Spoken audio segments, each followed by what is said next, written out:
là au départ, même la dinde, même la plupart des Indiens qu'on mange ne viennent pas de chez nous.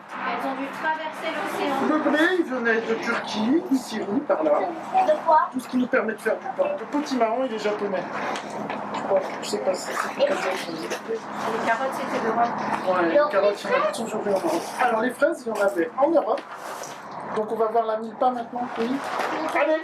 Les enfants, à votre avis, qu'est-ce qu'on va aller voir comme légumes? Mais c'est quoi la place, c'est quoi un potiron? C'est trop!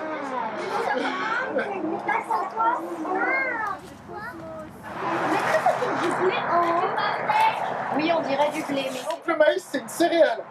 Hein, c'est une graminée en fait. Regardez. Sur le maïs, il y a des fleurs mâles et des fleurs femelles.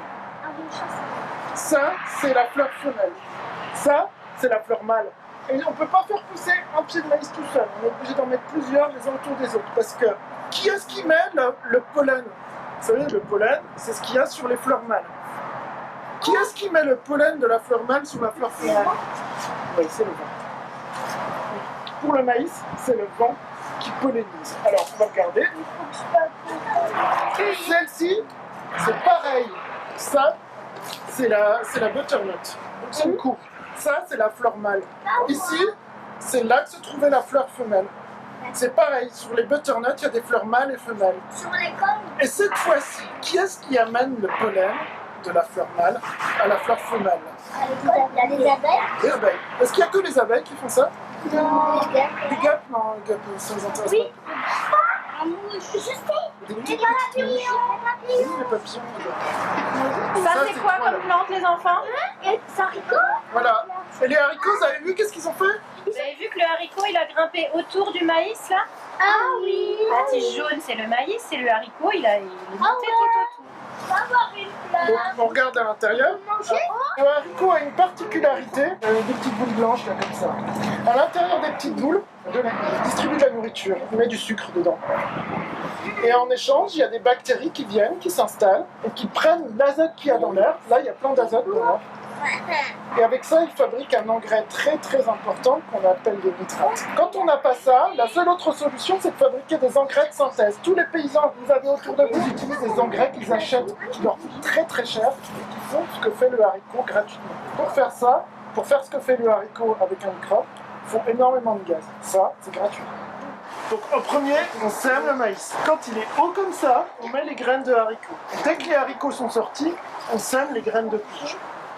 Le maïs va pousser, le haricot va pouvoir monter dessus. Le rôle du maïs dans cette histoire, c'est de servir au haricot pour qu'il puisse grimper dessus. Le rôle du haricot, c'est de donner à manger au maïs et à la courge. Comme ça. Et le rôle de la courge, c'est de protéger tout le monde du soleil, en empêchant la terre de sécher. En mélangeant les trois, même si j'ai un peu moins des trois, j'ai presque autant que si j'avais mis que ça, sauf que j'ai les trois en même temps. Et la raison pour laquelle on ne le fait pas dans un champ, c'est qu'une machine qui est capable de rentrer là-dedans, récolter le maïs d'un côté, les courges de l'autre et puis le haricot de l'autre, ça n'existe pas. Mais ça produit beaucoup plus. On a beaucoup plus de nourriture en faisant comme ça qu'en séparant les courges. Parce qu'elles s'entraident. Je sais que vous êtes petits, que vous avez besoin de vous dépenser. Je vais vous laisser aller à l'intérieur. Vous allez ramasser tout ce qui est ramassable.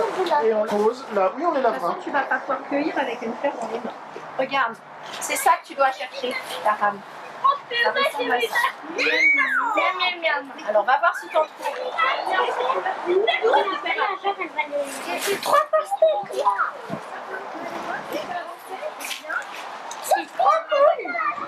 On récolte le truc? Oui, on peut les mettre dans la bouette. C'est tout cool. Mets dans la bouette. Ça, c'est On va faire un tour par là-bas. Ça, c'est par enchantement. Jusque là, à part enchantement, on a 20 heures par semaine. Un maraîcher qui a vraiment une formation de maraîcher. Du coup, j'ai du temps à y consacrer. Là-bas, à partir de là jusqu'au mandala, c'est le jardin d'enfants de l'école Michael. Et le mandala, c'est l'école Michael, mais avec les adolescents. Donc là, c'est vraiment que pédagogique. Là, par exemple, la personne qui s'occupe de cette parcelle, elle est prof à l'école Michael. Elle doit être sur plusieurs fronts en même temps. Et quand elle vient, c'est avec des adolescents. C'est très difficile de faire du jardin avec des enfants. Moi, j'ai besoin d'avoir des moments tout seul pour avancer, pour faire certaines choses. ou avec certains bénévoles que je connais bien. C'est ce qu'on utilise pour la crèche. Alors là, il y a moins de choses, mais on a atteint 60% d'autonomie pour la crèche, même avec les pommes de terre hein, quand même. Donc on produit pas mal. Simplement, pour l'instant, on n'y arrive pas au niveau de certains plans sur la diversité, on va dire, des légumes. Chaque année, on progresse. Et le reste, c'est pour la maraude. Et les surplus, on partage aussi beaucoup avec les bénévoles. J'ai poussé cette plante un peu partout, la consoude, parce que ça nous permet de faire un engrais liquide qui est pas mal pour les plantes qui ont des exigences élevées comme les choux, ou même parce qu'on a la serre de l'école des Romains aussi, on cultive beaucoup de choses en pot, voire carrément hors sol. Et l'entreprise qui gérait la serre nous a donné des engrais liquides au départ, et par la suite on a continué en faisant nos propres purins qu'on filtre, et après on cultive hors sol avec nos purins. J'aimerais bien aussi faire un abri à tomates. C'est des feuilles de patates douces. Et en fait, on cherche toujours à utiliser notre terrain au maximum. Ouais, optimiser quoi. La différence, nous, c'est qu'on fait tout à la main, quand on utilise de la main-d'œuvre humaine en abondance. Et on peut faire des choses qu'on ne peut pas faire avec une machine. Donc ici, il y a eu des tomates, des poivrons. Et au début, les patates douces, elles sont toutes petites. Elles ne prenaient pas beaucoup de place, il y avait énormément de concombres sur le bord.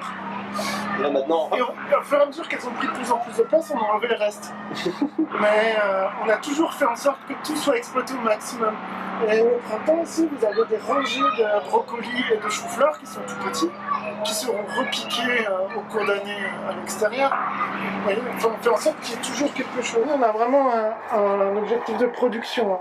Bon, on a des bons résultats. On utilise beaucoup de compost, on utilise un peu de fumier. vous avez comme des poules du coup? Non, pas sur place, on n'a pas le droit. Pour l'instant, on n'a pas le droit d'avoir des animaux. Mais moi, je pense que ça va changer un jour ou l'autre. Enfin, si on veut un équilibre. Et on a un verger. On peut aller y faire un tour. Nous, notre partie verger, elle est importante. Et cette année, j'ai un petit budget. Je vais planter certainement une dizaine d'arbres colonnaires, plus un grand arbre fruitier, des kiwis. Je vais planter pas mal d'arbres fruitiers. Et on a un dôme géodésique que j'ai le projet de retaper un petit peu avec l'atelier ENA.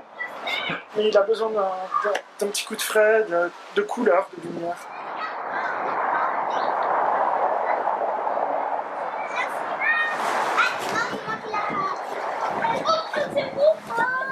Il a l'air mort. C'est pas lui. Nounou, on a trouvé ça. Il y a un couteau. Trop bien. Regardez, on réchauffe quoi? La soupe. À peu près. On va pas la boire avec ça dedans. Bah, si on va la boire, j'ai apporté des gobelets pour extraire la